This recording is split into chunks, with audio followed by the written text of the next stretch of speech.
आज से हम to help being a saint के सीजन 2 को स्टार्ट करने वाले हैं। इससे पहले अगर आपने सीजन 1 पूरा नहीं देखा है तो उसका लिंक आपको डिस्क्रिप्शन में है, वो मिल जाएगा। वो एक 5 आवर्स 40 मिनट की वीडियो है और वो पूरा सीजन 1 है। अगर सिर्फ आप ये 4 आवर्स की वीडियो देखकर इस वीडियो पे आ रहे हो तो फिर इससे पहले आपको वो वाली वीडियो है उसे चेकआउट है वो करना होगा। तो फिर सीजन 2 को अब स्टार्ट करते हैं। पहले मैं बता देता हूँ कि सीजन 1 जो था उसके लास्ट में हमने देखा था कि आयरिस को एक जो बंदा होता है उसके द्वारा पता चल चुका होता है कि एक जो अब अनडेड की आर्मी है वो होली एम्पायर की तरफ है, वो बढ़े चले आ रही है। इसी के बाद ऑफिशियली सीजन 2 है वो स्टार्ट होता है। हमें दिखाया जाता है कि ये जो अब होली एम्पायर के नाइट्स हैं वो अपना बैटल करने के लिए वो रेडी हो चुके होते हैं अनडेड से। और यहाँ पे उन लोगों का जो कमांडर होता है वो सब लोगों से चिल्ला के बोल रहा होता है कि पलाडिन्स तुम लोग थोड़ा पीछे रहोगे और नाइट्स है वो तुम्हें प्रोटेक्ट करेंगे और तुम लोग अपने आप को मेंटली प्रिपेयर है वो कर लेना, क्योंकि अब यहाँ पे बहुत सारे लोगों की जान है वो तुम्हारे हाथ में है वो है।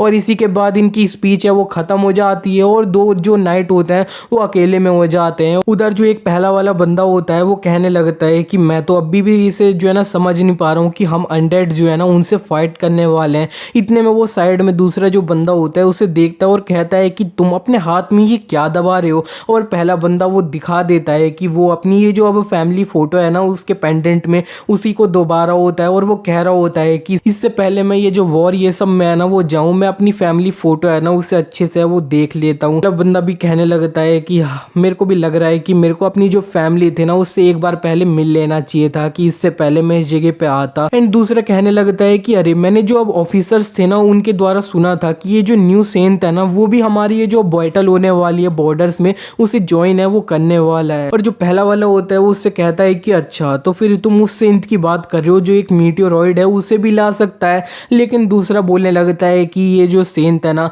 अगर वो फुल फोर्स में पैदल भी चल के आएगा ना तो फिर उसे पूरे 4 दिन है वो लग जाएंगे इधर आने में। बंदा उससे कहने लगता है कि ये तो ऐसा है कि हमें तब तक सरवाइव करना है जब तक अब ये जो सेंट है ना वो आ ना जाए। और यहाँ पे ये बोल देते हैं कि फाइनली कि गॉड जो है ना मैं होप करता हूँ कि हमारे साथ है वो रहें। इसी के बाद हमारा सीन शिफ्ट हो जाता है, हमें आयरिस को दिखाया जाता है। आयरिस एक बंदे से कहने लगती है कि अच्छा तो फिर तुम मेरे से कह रहे हो कि ये जो अब सेंट है उसे जो बॉर्डर है उधर फ्रंट को भेजा जा रहा है। और सामने जो बंदा होता है वो आयरिस से बोल देता है कि हाँ ये हमें डायरेक्टली जो पॉप है उनके द्वारा ऑर्डर है वो आया है। एंड इस पे आयरिस सोचने लगती है कि जरा देखो तो अब हम कितनी ज्यादा पावरफुल फोर्स है ना उससे हमारा सामना है वो हो चुका है कि ये जो सेंट है उसे पॉप के द्वारा डायरेक्टली बॉर्डर से उधर फाइट करने के लिए वो भेजा जा रहा है। और आयरिस बोल देती है कि अच्छा तो फिर अब दूसरे जो नेशंस है उससे तुमने हेल्प ये सब मांगने की कोशिश करी क्या। सामने जो बंदा होता है वो बता देता है कि हमने हेल्प ये सब है वो मांगी है लेकिन उन लोगों को ये जो बॉर्डर है उधर पहुंचने में 4 से 5 दिन है वो लग जाएंगे। इस पर आयरिस उसे बोल देती है अच्छा ये बात है तो फिर तुम मेरे को ये बताओ कि जो सेंट है उसके साथ में असल में कौन गया है। सामने ये जो बंदा होता है वो बताने लगता है कि सेंट के साथ ये जो अब 3rd पलाडिन ऑर्डर है वो गया है और यहाँ पे कुछ रॉयल गार्ड्स हैं वो गए हैं और कुछ होली नाइट्स है वो गए हैं। आयरिस ये सुनने के बाद थोड़ा सरप्राइज हो जाती है और कहती है कि तुम कह रहे हो कि सिर्फ इतने ही लोग हैं वो सेंट के साथ गए हैं। और सामने ये जो बंदा होता है वो शांत हो जाता है, जिसे देखने के बाद आयरिस काफी ज्यादा चिल्लाने लगती है और वो कह रही होती है कि ये जो पॉप है वो पागल हो चुका है क्या। हमारा जो सामना होने वाला है वो एज ऑफ सॉर्सरी है ना उससे एक नेक्रोमेंसर से वो होने वाला है और उन्हें नहीं पता है क्या कि ये जो नेक्रोमेंसर है वो कितने ज्यादा पावरफुल है। इसी के बाद आयरिस बताने लगती है कि ये जो अब एज ऑफ सॉर्सरी है ना वो एक ऐसा टाइम था जिसके अंदर बहुत सारे जो मैजिशियन लोग थे वो उभर के वो आ रहे थे जो अपने मैजिक के ऊपर रिसर्च करके उसे काफी ज्यादा एडवांस ये सब है वो कर रहे थे। सब कुछ इसी तरह से अच्छे चल रहा था लेकिन उसी बीच में कुछ ऐसे लोग भी थे जो अब डार्क मैजिक है उसे यूज करने लग गए और उन्होंने ये जो अब यहाँ पे एज ऑफ सॉर्सरी वाला एरा था उसे एंड है वो कर दिया। और यहाँ पे ये सारी जो अब चीज का की पॉइंट था ना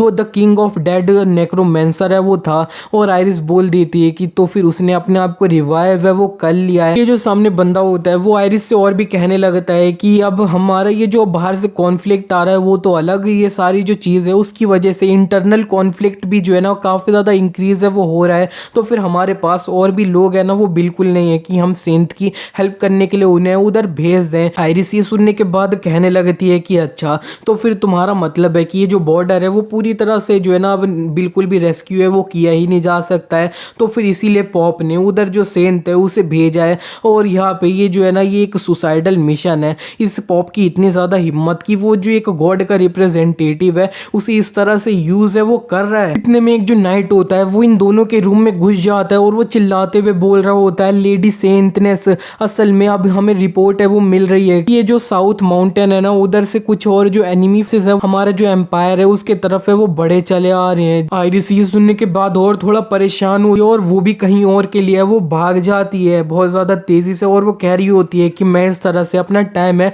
उसे बिल्कुल भी वेस्ट है वो नहीं कर सकती हूँ। इसी के बाद हमारा सीन शिफ्ट हो जाता है। अब हमें ये जो बॉर्डर्स होते हैं उसके तरफ का सीन दिखाया जाता है जहाँ पे रे को है वो भेजा गया होता है। रे अभी पहुंचा नहीं होता है और यहाँ पे कुछ जो नाइट्स होते हैं वो अब रेडी हो रखे होते हैं फाइट के लिए। एक जो कमांडर होता है वो चिल्ला के सब लोगों से बोल देता है कि सब लोग तैयार हो जाओ, एनिमी है वो आ रहा है हमारे सामने। और जो तीर वाले लोग होते हैं वो तीर है वो उसे फेंक देते हैं सारे ये जो उनके सामने अनडेड मॉन्स्टर होते हैं उनके ऊपर, और ये जो स्केलेटन वाले मॉन्स्टर होते हैं उनके ऊपर तीर है वो लग रहे होते हैं। और दूसरे लोग इधर ये जो स्केलेटन होते हैं उन्हें अपनी स्वॉर्ड से वो मार रहे होते हैं। एंड दूसरी तरफ एक जो लड़की होती है वो जितने भी लोग होते हैं उन्हें बफ है वो दे देती है अपने जो मैजिक होता है उससे। और बफ मिलने के बाद जो नाइट्स होते हैं वो अच्छे से फाइट है वो कर रहे होते हैं। एक नाइट कहने लगता है कि ये सही में काफी ज्यादा सही से वो चल रहा है और अगर इसी तरह से चलता रहा तो फिर हम इसे आराम से वो जीत जाएंगे, हमें कोई भी दिक्कत है वो नहीं होगी। लेकिन उनका जो कमांडर होता है वो काफी ज्यादा चिल्लाते हुए उनसे बोल देता है कि तुम लोग अपने आप को संभालो और इतना ज्यादा इजी लेने की कोई भी जरूरत नहीं है,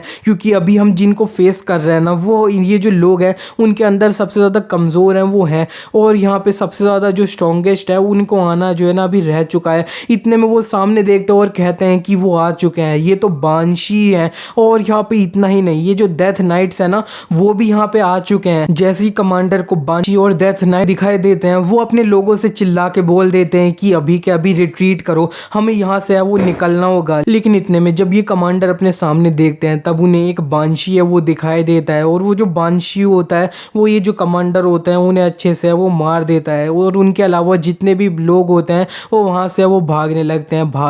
हैं अपनी जान बचाते हुए। लेकिन सामने एक जो अब अनडेड स्केलेटन होता है वो एक नाइट को मार रहा होता है और दूसरा एक जो अब नाइट होता है उसे एक बांशी मार रहा होता है। और इसी तरह से उधर ये जो बैटल फील्ड होती है उसमें काफी ज्यादा खून खराबा है वो हो रहा होता है। और हमें फाइनली वो जो नेक्रोमेंसर होता है उसको दिखाया जाता है जो ये सारे अनडेड मॉन्स्टर्स को है वो कंट्रोल कर रहा होता है। और वो काफी ज्यादा हंसते हुए बोल रहा होता है कि खून, मेरे को काफी ज्यादा मजा आता है ये जो ह्यूमन लोगों का खून है उसे देख के, तो फिर अब मेरी अनडेड आर्मी इधर सब लोगों को है वो मारते रहो। और इतना बोलते हुए वो अपनी और ज्यादा डेथ एनर्जी होती है उसे रिलीज है वो करने लगता है। और जिसे देखने के बाद एक जो बंदा होता है वो कहने लगता है कि जरा देखो तो हमारे जितनी भी एनिमीज है ना वो और ज्यादा स्ट्रॉन्गर है वो हुए जा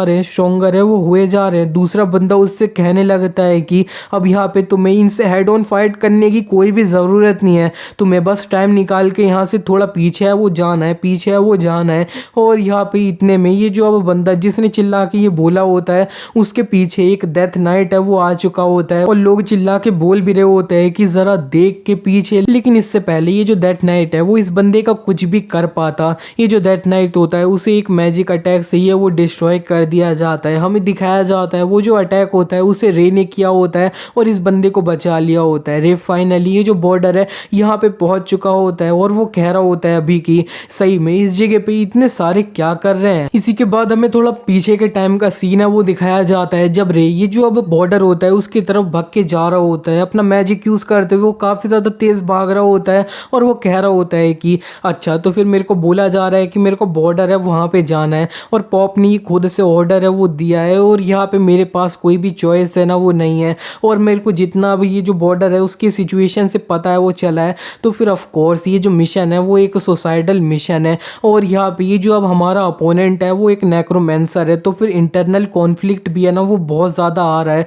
तो फिर अगर ये जो अब बॉर्डर्स है वो पूरी तरह से फॉल है वो कर जाता है, ख़त्म हो जाता है, तब भी कुछ ज़्यादा फ़र्क है वो पड़ेगा नहीं। तो फिर ये सब कुछ जानने के बाद भी पास्ट में सामने जिस बंदे ने उसे इसके बारे में इन्फॉर्म किया होता है कि उसे बॉर्डर में जाना है वो उससे कह देता है कि तुम सीधे जाके पॉप से बोल दो कि मैं ये जो बॉर्डर है उसे प्रोटेक्ट है वो करूँगा। और अब हम फाइनली प्रेजेंट में वो आ जाते हैं। प्रेजेंट में आने के बाद रे पीछे जो लोग होते हैं उनसे कहने लगता है कि अभी जितने भी लोगों को चोट लग रखी है उसे पीछे है वो ले जाया जाए और जो हीलर वाले ट्रूप्स है उनसे हील है वो करवाया जाए। लेकिन सामने जो एक बंदा होता है वो रे से कहने लगता है कि अगर हम अपने जो लोग हैं उन्हें पीछे है वो ले जाएंगे और यहाँ पे इधर हील है, ये सब वो करवाएंगे तो फिर हमारे पास इतने लोग नहीं बचेंगे कि हम ये जो अनडेड की आर्मी है उससे फाइट है वो कर पाए। लेकिन रे उनसे कह देता है कि तुम्हें लगता है क्या ये जो सिचुएशन है ये सही में इतनी ज़्यादा खराब है, जिसपे सामने जो बंदा होता है उसे समझ है वो कुछ आया नहीं होता है, लेकिन जब वो सामने मिलके सब लोग देखते हैं तब वो देखते हैं कि जितने भी ये जो बोन वाले अब अनडेड मॉन्स्टर्स होते हैं ना वो पूरी तरह से अब गल चुके होते हैं। और वो कहने लगते हैं कि ये जो पावर है क्या ये होली पावर की वजह से ऐसा हो रहा है। एक बंदा कह रहा होता है चिल्लाते हुए कि ये हमारे सेंट है, उनकी पावर है। इतने में रे के ऊपर पीछे से अटैक होने वाला होता है तो फिर वो अपनी जो होली पावर उसे मिली होती है उसे यूज करते हुए पीछे जो आ रहा होता है उसे संभाल लिया होता है। रे सामने अपनी सिचुएशन होती है उसे देखता है और कहता है कि अब मैंने जितने भी अब ज्यादातर अनडेड थे ना उन्हें ऑलरेडी अपनी होली पावर है उससे संभाल लिया है, लेकिन इस जगह पे अब सही में कुछ ज्यादा है तो फिर मेरे को अब अच्छे से सबको है वो संभालना होगा। इसी के बाद रे अपना जो फायर अटैक होता है उसे यूज करता है। ढेर सारे फायर बॉल जितने भी अब अनडेड मॉन्स्टर्स होते हैं उनके ऊपर गिरे जा रहे होते हैं और फाइनली जितने भी अनडेड मॉन्स्टर्स थे सामने वो पूरी तरह से मर जाते हैं और सिर्फ जो नेक्रोमेंसर होता है वही जिंदा है, वो बचा होता है। और उस नेक्रोमेंसर को कुछ समझ नहीं आया होता है और वो कहने लगता है कि ये जो अब सेंट है वो एक मैजिक है, उसे यूज कैसे कर सकता है। सेंट लोग सिर्फ होली पावर है उसी को यूज है वो कर सकते हैं, ये क्या हो रहा है। और इसी के बाद वो जो नेक्रोमेंसर होता है वो अपना नेक्रोमेंसर वाला मैजिक होता है उसे एक्टिवेट है वो करने लगता है। वो चिल्ला के बोल रहा होता है कि तुम आत्मा हो, तुम्हें मैं अंडरवर्ल्ड से वो बुलाता हूँ, तुम्हें मेरा जो कॉल है उसका जवाब है वो देना होगा, डेथ रिवाइव। और ये करने के बाद उसने कुछ जो अब डेथ नाइट्स होते हैं उन्हें रिवाइव है वो कर लिया होता है, अपने पास है वो समन कर लिया होता है। रे के पीछे जो बंदा होता है उसे डेथ नाइट को देखने के बाद काफी ज्यादा डर है वो लग रहा होता है, लेकिन रे को कुछ नहीं, वो अपना हील मैजिक होता है उसे यूज करता है। और वो जितने भी अब ये जो डेथ नाइट्स उसने अब रिवाइव करे होते हैं नेक्रोमेंसर ने उसे अब खत्म कर दिया होता है अपने हील मैजिक से ही। और यहाँ पे रे होली पावर भी अब अच्छे से यूज है वो कर पा रहा है मैजिक के साथ में। ये जो नेक्रोमेंसर होता है वो अपने डेथ नाइट्स को इस तरह से गायब होता है वो देख के काफी ज्यादा हैरान है वो हो रहा होता है, लेकिन वो चिल्ला के कह देता है कि तुम्हें लगता है क्या कि तुम मेरे को रोक है वो पाओगे। और वो अब यहाँ पे एक बोन स्पीयर अटैक होता है उसे रे के ऊपर है वो कर देता है। ढेर सारी जो बोन्स होती है वो रे को है वो लगने जा रही होती है, लेकिन रे इसका ये जो अब बोन स्पीयर होती है उससे सिर्फ एक कैंसल मैजिक यूज करके खत्म है वो कर देता है। और फिर वो होल्ड मैजिक यूज करके ये जो नेक्रोमेंसर होता है उसे एक जगह पे होल्ड भी है वो कर लेता है। ये जो नेक्रोमेंसर होता है वो अब अपने आप को इस तरह से पकड़ा जाता हुआ देख के काफी ज्यादा हैरान है वो हो रहा होता है और वो कहने लगता है कि ये सिर्फ एक सेंट है, इसके अंदर इतनी पावर है वो बिल्कुल भी नहीं होनी चाहिए, ये सेंट नहीं हो सकता, ये तो या फिर एंजल है वो होगा या फिर ये पूरी तरह से खुद ही एक गॉड है वो है। इतने में एक जो नाइट होता है वो इस नेक्रोमेंसर के सर पे वो एक पत्थर मारता है और क्योंकि ये जो बंदा है इसका एक जो फ्रेंड है उसे इसी बैटल फील्ड में वो मारा गया है इस नेक्रोमेंसर के द्वारा। और ये जो नेक्रोमेंसर होता है वो काफी ज्यादा चिल्लाते हुए कह रहा होता है कि तुम जो अब पलाडिन्स लोग हो जो भगवान के इतने ज्यादा करीब हो, तुम्हारा जो घमंड है उसे मैंने ऑलरेडी चूर चूर है वो कर दिया है, तुम्हें नर्क में है वो डाला जाएगा। रे इसे ये सुनने के बाद सामने देखता है और वो अच्छे से समझ जाता है कि ये जो अब सारे जो अब हमारे नाइट्स थे ना इस बैटल में मरे थे उन्हें भी ये जो अब नेक्रोमेंसर था उसने रिवाइव है वो करा और इनको अनडेड है वो बना दिया। रे और भी कहने लगता है कि ये जो लोग है ना इनका भी कोई प्यार करने वाला होगा या फिर कोई इनके करीबी है वो होगा, तो फिर मेरे को अब इनको लास्ट सेंड ऑफ है वो देना होगा। तो फिर वो एक्सक्लूसिव क्योर है उसे यूज करता है और ये जो होली एम्पायर के अंदर जितने भी नाइट्स अब इस तरह से अनडेड बन चुके होते हैं वो अब पूरी तरह से अब नॉर्मल है वो होके मर जाते हैं और सब कुछ है वो खत्म हो जाता है, धूल बन जाते हैं, पूरी बैटल फील्ड है वो शांत हो चुकी होती है। और इधर जो बचे हुए नाइट्स लोग होते हैं वो अपना रो रहे होते हैं क्योंकि उन्होंने अभी के अभी बहुत सारे अपने क्लोज फ्रेंड्स हैं उनको खोया है।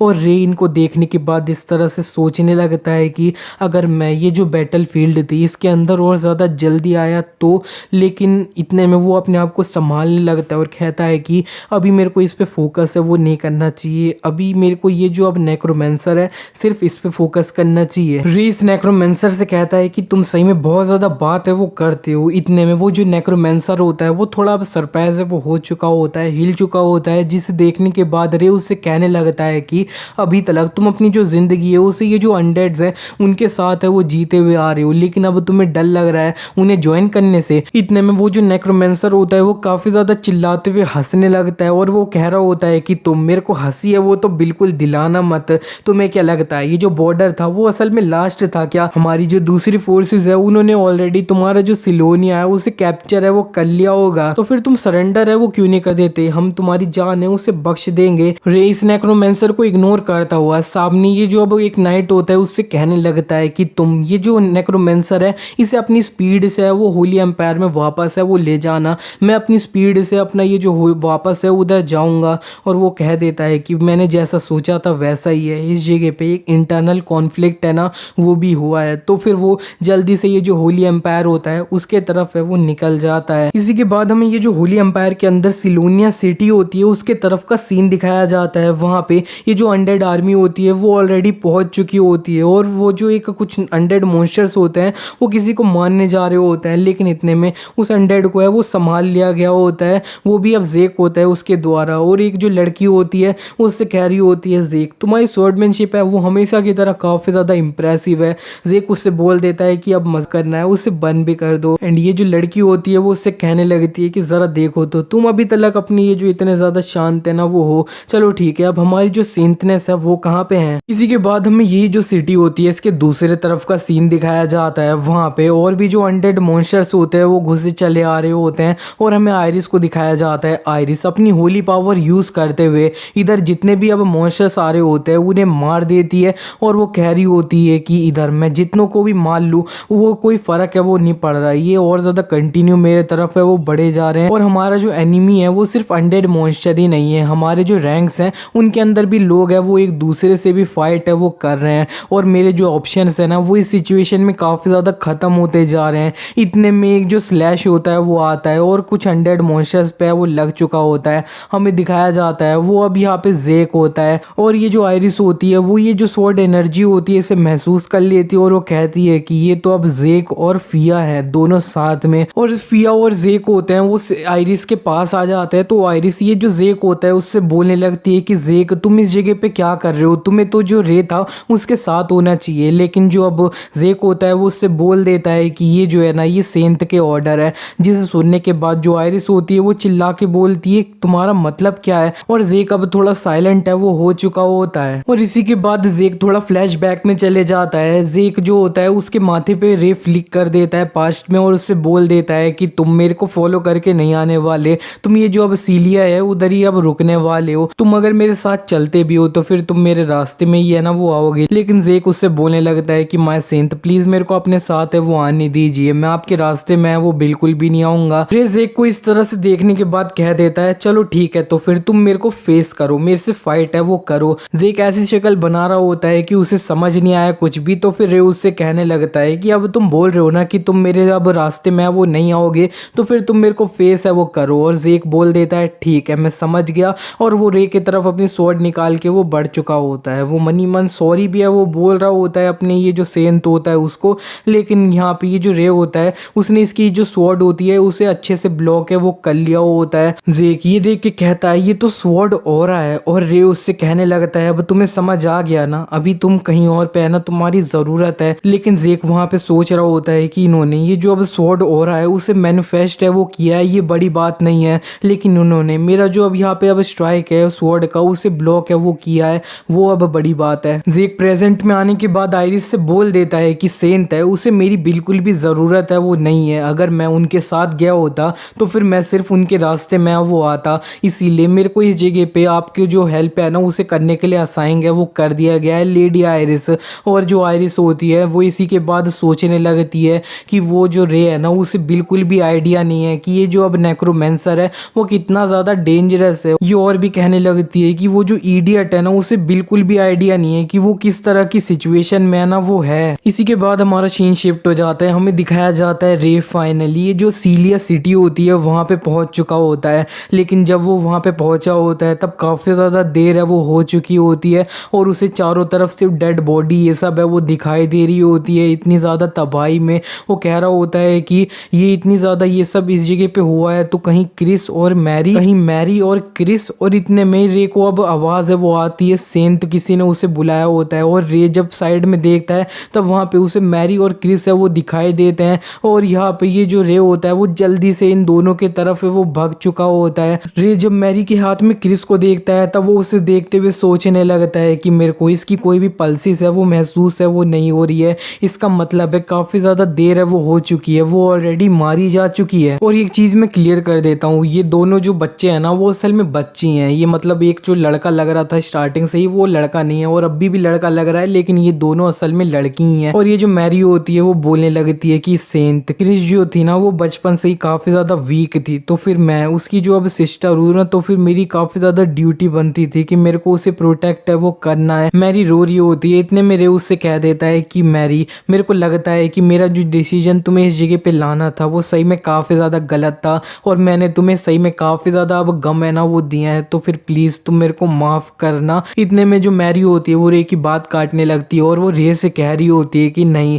तुम बस हमें एक अच्छा सा एनवायरनमेंट है ना वो देना चाहते थे जिसमें हम जी पाएँ, और इसमें तुम्हारी बिल्कुल भी है ना वो गलती नहीं है। अगर मैं बस थोड़ी सी और ज़्यादा स्ट्रांग है वो होती तो फिर मैं अपनी जो सिस्टर है उसे प्रोटेक्ट है वो कर पाई होती। मैरी को इस तरह से देखने के बाद रे थोड़ा साइड में देखता है, और एक उसे डेड बॉडी है वो दिखाई दे रही होती है, एक नाइट होता है उसकी, तो फिर वो उसे देख के सोचने लगता है कि उस पर जिस तरह के जख्म है उसे देख के मैं बता सकता हूँ कि वो जो नाइट है उसे मैरी है ना उसने मारा है, और मैरी ने उसे मार पाया है, तो फिर इसका मतलब है कि इसके पास टैलेंट है। इतना सोचने के बाद रे कह देता है कि जो लोग छुप रखे हैं वो बाहर आ जाएं, लेकिन बाहर से कोई भी आवाज़ भी नहीं आती है, कोई बाहर भी नहीं आता है, जिसे देखने के बाद रे को थोड़ा गुस्सा आता है, और वो कह देता है अच्छा तो फिर तुम ऐसे बात नहीं मानने वाले, ठीक है। तो फिर दो लोग जो उधर छत पे छुप रखे हैं, दो तीन लोग जो इधर पेड़ पे छुप रखे हैं वो, और एक फाउंटेन के पीछे है, और यहाँ पे एक जो है ना बहुत देर से मेरे पीछे ये मेरे को फॉलो है वो कर रहा है। और फिर इसी के बाद हमें दिखाया जाता है कि डीन फैमिली के जो अब 7 मैसेंजर्स होते हैं वो बाहर आ चुके होते हैं, और वो बोल देते हैं कि हमें अलाउ करो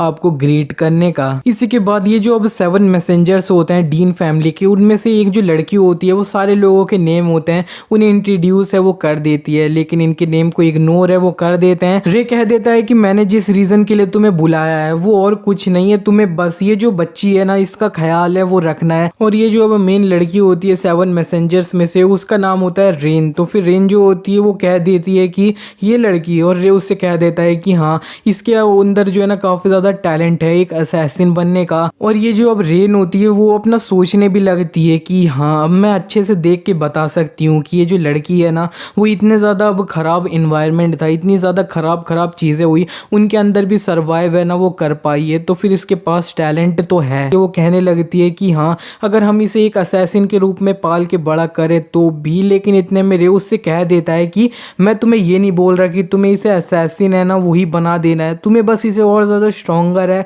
वो थोड़ा करना है। इतने में एक और जो पीछे एक 7 मैसेंजर वाली ये लड़की होती है वो कह देती है कि अच्छा तो फिर सेंट तुम बस चाह रहे हो कि हम ये जो लड़की है इसे कुछ तकनीक्स है ना वो सिखा दे रहे हो। अब बोल देता है कि हाँ एग्जैक्टली, तुम काफ़ी छोटी हो लेकिन दिमाग तुम्हारे अंदर सही में काफ़ी ज़्यादा है। इतने में जो रेन होती है वो रे से कहने लगती है कि हम असल में ऐसा है ना वो नहीं कर सकते, क्योंकि हमारी जो ड्यूटी है वो 24 घंटे अब सेंट आपको प्रोटेक्ट करने की है ना वो होती है। और दूसरा पीछे से जो एक बंदा होता है वो कहने लगता है कि हाँ हमारी जो आइडेंटिटी है वो भी लीक होने का काफ़ी ज़्यादा चांसेस हैं। तीसरा बोलता है कि हाँ अब यहाँ पे हमारी आइडेंटिटी लीक हो गई तो फिर तुम्हारे ऊपर भी जो डेंजर है वो काफ़ी ज़्यादा इंक्रीज़ है वो हो सकता है। और ये सुनने के बाद रे सोचने लगता है कि हाँ मैंने सोचा था कि ये जो चीज़ है ये आसान है वो बिल्कुल भी नहीं होएगी। तो फिर वो बोल देता है कि क्या मैं तुम्हें ऑर्डर दे दूँ तब भी तुम ऐसा नहीं करोगे क्या? लेकिन ऑर्डर सुनते ही रे से वो सारे जो होते हैं ना वो थोड़े हिल जाते हैं। रे ये देखने के बाद समझ जाता है और फिर चिल्ला के बोल देता है कि मैं तुम्हारा सेंट तुम्हें ऑर्डर दे रहा हूँ कि तुम्हें ये जो अब लड़की है